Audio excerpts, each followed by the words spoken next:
ye den sembe som se teacher ni bi awie eye akola we di 14 years ai update ayenya ene ye de bro Nana Poku eye teacher ni former teacher na wo kira de na okopie mu e wo Sompa FM na asemi bae no no de ne de eye emfanto sa na Ghana hasisi a ye koye nimpa wow Nana Poku e ka ne nsema wo Sompa FM na wo kire ma wo ye chechre ni ana na akola ba ko wanya emfie duo na do 14 years na 14 years no start say one ne de rough or start so oni akola so o se oni ne da ya ko si baby na Nana Poku e ka sansem we wo eye Sompa FM mi ankasa mitie wo say now one of the presenter e ka chense na unja ne o se debi ma menka na yen ka menfansi asam so na wo ka so say wo start sabi oni akola no e die na wo 14 years ne de die ya sa wo ka sanya na sesi ade ayi intintan so a police for the ayi nyina gusu ntini a wo ye bia na say mpanifo ka asem say bone enta ensumasa sabre police for the bank bakugu Nana Poku nsa enam ne wo ye mbre bi atwa mu no e bi kra na abayo wanyi ono so abo ne bra papa bi na enso enam ne nsem as wo hwemu a akola no kra wo repu no na wo say police for e de eye ekogu ne nsa efa no e de police station e ko hwe ni nsemu when na vim lady e de na no yie kakra ba efa Nana Poku nsemu na Ghana for say e de ntina eye Ghana for say e chi obi a wadi bone a na ye de ade akata nanim ne nyina ne se hanti se abrocha de odi bone a ye de wanim obi bia wo kon mu nyina ye de beba ama ni panyina hu bagana mrem no chese se wodi bone se den kra na se ye chiwa ye de eye ade kakra ba be kata wanim se ne ye be yetumi edi wunsem na kwa na yesa wo namba bi kro bi betumi de ade abosa abonefo no echima na wawu a ono kra nso ya nasem no ye nya no endi bi enu tina yede ade ekatakata eye abonfo no enim no ma yenko eye vim lady ne woka efa wo se akwa ne nsem no eye very critical ma yentimra mo amoka se papa ya akwakoche ni because of brage se ware akola a wodi 14 years me ye money bill no mo benya abotra mo nya abotra wo se mo te court system ni processes na se Supreme Court say all offenses are bailable. Martin Pebu na this case in court. Before this case in court no nanka boni bi offenses bi wo hono ma ye ma obi lawyer kran to me nko gina judge bi enim ko bisa ne bail ono a ye che we this akwadu no bo na on ko bisa bail kra but Martin Pebu this case in court na Supreme Court ka say all offenses are bailable no to me na ba be gina judge nsem enti papa we die na ya che no de but to me no won lawyer nsem so obesre court no say your money bill cause he say police for ni baby omo investigation because police for ni so mgusu ye investigation so what I say but ne de no to me no judge ne sem de be very unlikely say judge ne be money bail immediately it's possible say judge ne be man akwakodem be 1 week no because o share ni video no ne vema no they kind of me ne sana o hwa is very likely say judge no ohun ni mo bo say ne lawyer krasra ohun ni mobo ba ni nyina yesu ade ma ya ka no ana tu mo amoka sa identity na police for photo no ya cover nanim sa na ye no wo Ghana abrochire America ni UK no ni ade echi nipa na omutwa ne photo your friend Max Short no mutwa nipa ni nyina ni America crowd omutwa wanim say omutwa outside no ma publish Ghana ye nya ne sa ye standard no ye cover nipa nanim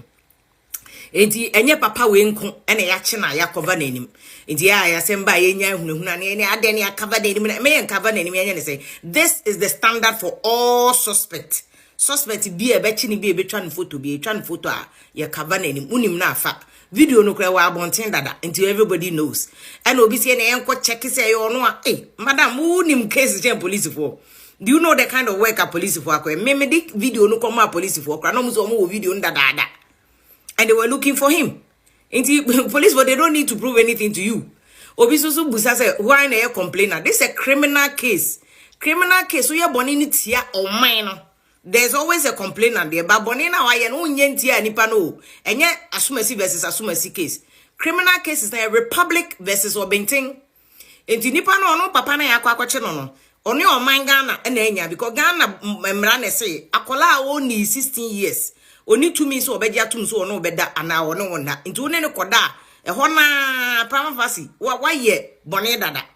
enti ese Ghana man na ebe prove case no atia papa ne say ampa there was indeed obi a woni ne dae nipa kro no odisei not kro we mu na say ni se ni afra dance for police fo betimi akofre na ire na so oni ni di nkomo ne say o we asomasi ba no betimi akofre ne to onye prosecution witness maame no omu kotwa na no asem we no ka so ma police won betimi supi na they can na ya first ye na na mo say asaman wo no betimi asaman no so omra media dance ye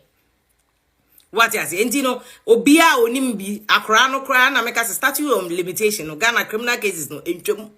ye bechewo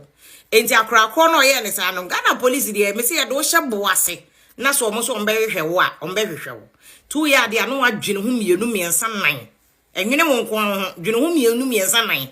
so on so we of course o kana sem keku ene yakoche no so ho enti they need a complainant mom dey but police for nya enough information o waso be yehye but eno so nkire se sa akola akro no kra so on kasa e be affect them how to prove their case in court so at because defilement ni rape cases who hear victim no nipa kro na ya ye de sa no who hear dance medical report na in this case ya check into the court may excuse the medical reports akola akro no ye ne sa na ne wanyini no oba na odi dance pass ane ampa so mesi wo ye me sa na medi 14 court ne mfa ho say akola ne bekas oh that time no me pene so say me ne beda mfa ho because only right to put obema consent enti obi a mebusan police won go busan say ogi tumu na wa anja ntum of force one hour that is immaterial because we did 14 wow so we did 14 it do a problem except o ya chi wa wie no o lawyer betimi aba be prove say at the time na mpa one ne die there but we only 14 it do kind wa na ampa so munya medical report we say only 14 and that is easy to find because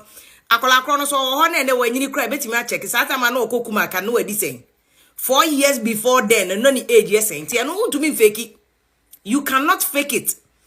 because our passport our passport or Ghana card we can trace and see the age no enti wo and abeka so say time no we di 16 no we di 18 na nye no me kan wa so we di 14 it's easy to ascertain whether that time no we di 14 or not and when you na abekere ntutumi go di draw ho ndi papa na so ehye but they say ni lawyer no wa pa adwuma ama no but we hear very good lawyer obeboa no mom there but kire say ye nyina enye careful ubetena no aso camera 1 2 no aso camera 1 2 no akotena baby a ubekobia ye fa ne ma bebre simple na no boys na omuti moto so omuti ombe robin ko fa ye kwachi o ma fe no omubu nkotodwe so omupache a lot of the things social media na ya ba no sebe bru sem brothers ye didi nkwase asem bebre ba o ka che ni passe look ye wo law wo ho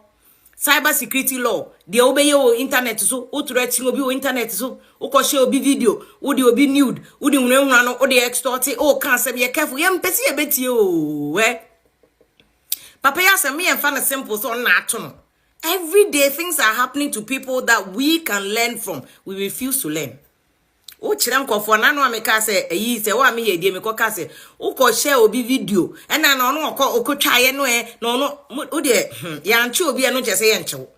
papa die se minim se emema bebre o ma ye maya ni bebre sa ye nche omo o na yakoche because o de na aba o mu nyina eduru omo so e be chi obi a emra no wo ho know the law and know how to protect yourself with the law na kra betimi aboa no to defend himself but we ahunu mra no a o ma wo lawyer kra adwuma ye din o ma wo lawyer adwuma ye din e wo mse lawyer wo na abetia ne ka but case bi on lawyer be twa no ho merry go round it o ma lawyer no kra nya BP ye nyina ye nya ahwe ye ni ensua bibi emfi nkrofo problem nye se fast wani saa na waso wani wo ye kire nyina wakotom enti number 1 all offenses are bailable enti ebetimi amani bail nye ye na ye be kire is the judge who determine whether obema ni bail and no money bail police for standard omudi twa picture ne mark shot e cover omanim enye ye na ye be kire police for standard this is their standard ne ono nko anom ye ne saa enti asemba gbogidi moma ye nya abotre ne ye nya se the emotions Lewin die me ka say a person is innocent and to proving it na mo ye me asebo wey boni ensuma odi boni sese den kra eye den ya eso ebebie one day asem a na poku kan wotumi se wa ye twam nti wo ye no se wo kan dia serious wo kan dia tufuo enne police for ensa so no ekwe ntwa makra